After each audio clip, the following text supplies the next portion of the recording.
మనకు ఓ పెద్దాయన తెలుసు. జేసీ దివాకర్ రెడ్డి. ఆయన ఇలాకాలో ఏం జరగాలన్నా ఆయనకి 35% షేర్ ఎళ్ళాల్సిందే. అటువంటిది ఇప్పుడు ప్లే యాష్ బిజినెస్‌లో ఆదినారాయణ రెడ్డి వర్గీయులు ఆయన లారీలు ఆపారంట. ఎంత కండ కావరం అంటూ డైరెక్ట్‌గా కలెక్టర్‌కే లెటర్ రాసాడు. పెచ్చ వేషాలేస్తున్నారు ఆదినారాయణ రెడ్డి వర్గీయులు. జాగ్రత్తగా ఉండమను. ఫస్ట్ టైం కాబట్టి క్షమించి వదిలేసా. ఇది రిపీట్ అయితే తాట తీస్తా. అది నువ్వే చెప్పు కలెక్టర్ అని ఒక లెటర్ రాశాడు. అంతేనా? నేనేమన్నా అదానీని అనుకున్నావా నువ్వేం చేసినా ఊరుకోవడానికి?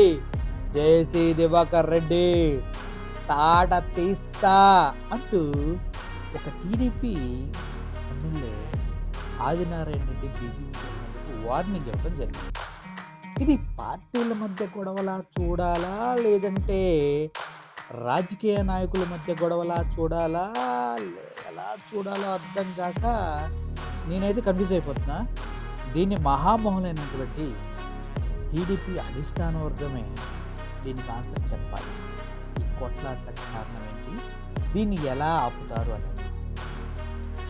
బీజేపీయా? టీడీపీయా? ఎవరు కావాలి మీకు?